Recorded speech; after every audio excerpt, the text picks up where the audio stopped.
எத்தனை சாமி வந்ததையா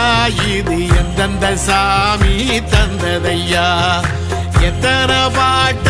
சொன்னதையா அத சுத்துற பூமி கண்டதையா அடிச்சு வீசும் காத்துலையும் அந்த தகப்பனாச சுத்துதையா பிடிச்சு பூக்கும் விதையிலும் ஒரு வம்சத்து கதையே உள்ளதையா 100 தலைமுறை சேர்ந்து செதுக்குன ஈர நலம் இது பாறையா வாழும் வரையிலும் நீயும் விதைக்கிற கடமை இருக்கு கேளையா கோடி விளக்காயேந்தி கிடந்த வீடும் இருண்டது ஏனையா மாட விளக்கா நீயும் வரத்தான் வீடும் ஏங்கி நிக்குதையா